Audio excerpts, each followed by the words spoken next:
नमो नारायण, जय महाकाल, जय माँ बगलामुखी। सभी मेरे दर्शकों का बहुत-बहुत स्वागत है। मैं आशा करता हूँ आप सभी लोग स्वस्थ होंगे, आपकी आध्यात्मिक उन्नति आगे बढ़ रही होगी।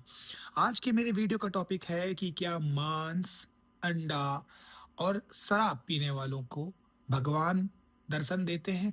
क्या उनकी पूजा स्वीकार होती है? क्या उनको सिद्धि मिलती है? क्या उनका मंत्र काम करता है? ये इस वीडियो का आज का सार है। इस वीडियो को लास्ट तक ज़रूर देखिएगा, पसंद आने पर शेयर भी करिएगा ताकि ये उन लोगों तक पहुँच जाए जिनके दिमाग में ये क्वेश्चन है। आपके एक शेयर से ये उन लोगों तक पहुँचती है जिनको वाक़ई में इस वीडियो की ज़रूरत है। लेकिन अगर आप इसके पात्र हैं, आपको ज़रूरत है तो आप एक लाइक भी कर दीजिएगा।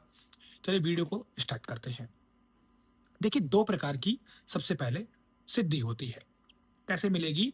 एक दक्षिण मार्ग है, एक आपका वाम मार्ग है। अब ये 2 दरवाजे हैं। अब किस दरवाजे को आप पकड़ोगे या एंटर करोगे ये आपके ऊपर में है। अब ये क्या होता है?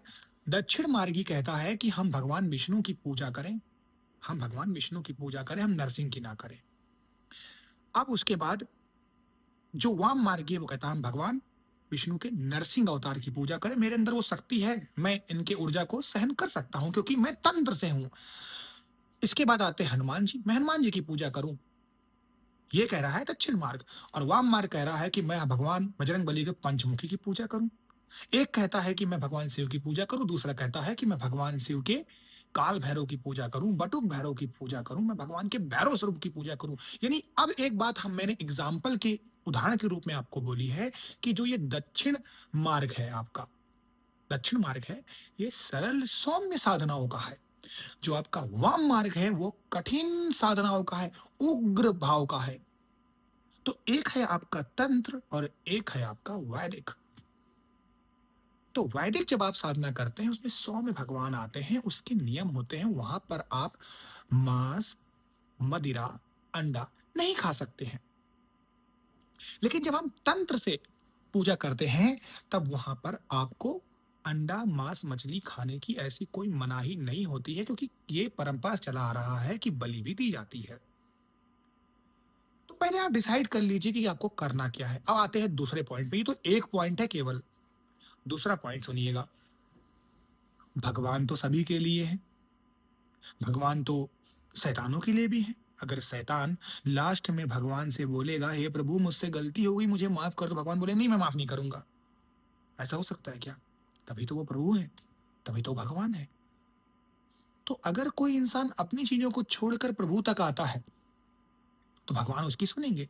तो अगर कोई इंसान मांस, अंडा, मछली कुछ भी खा रहा है और भगवान की पूजा करता है तो फिर भी उसके सदकर्म उसको मिलेंगे, ऐसा नहीं है। कभी भी पूजा पाठ व्यर्थ नहीं जाती है।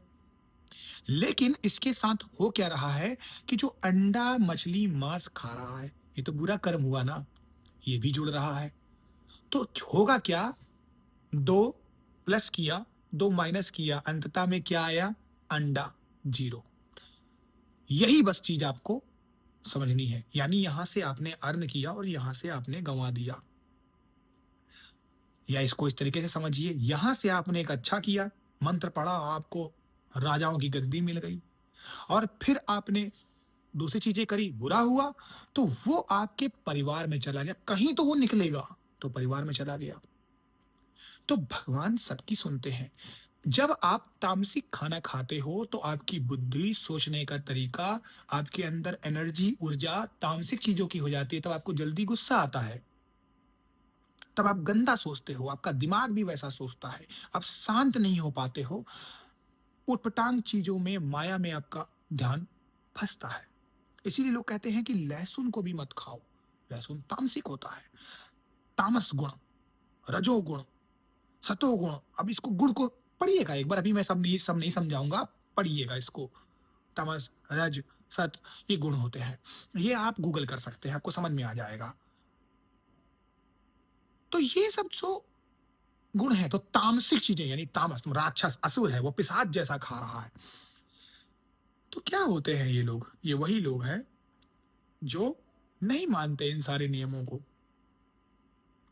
पर भगवान इनकी सुनते हैं। क्यों सुनेंगे?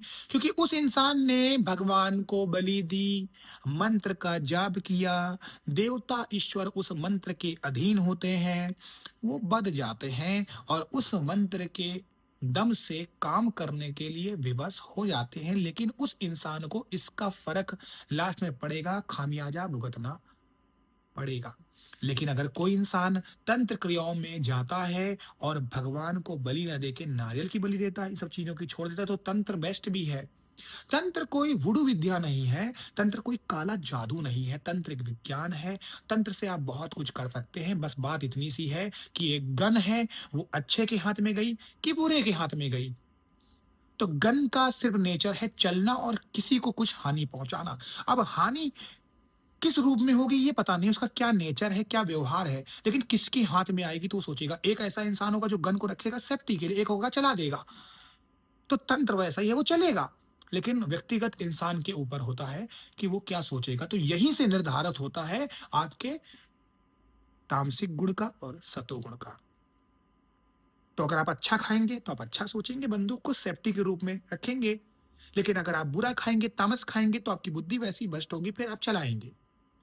तो क्या अंडा, मांस, मछली खाने वाले से देवता खुश होते हैं, प्रसन्न होते हैं या उनको सिद्धि मिलती है, सुनते हैं, मंत्र मिलता है? बिल्कुल मिलता है, सब कुछ होता है। लेकिन जितना कमाओगे उतना चला जाएगा। बस बात इतनी सी है। मैं आशा करता हूँ आपको मेरा ये आज का वीडियो पसंद आया होगा। पसंद आया है तो इसे लाइक और शेयर ज़रूर करिएगा। अभी के लिए मुझे इजाज़त दीजिएगा। आप सभी लोग खुश रहें, स्वस्थ रहें और आपकी आध्यात्मिक उन्नति हो जाए। नमः नारायण, जय महाकाल, जय मां मंगलम की।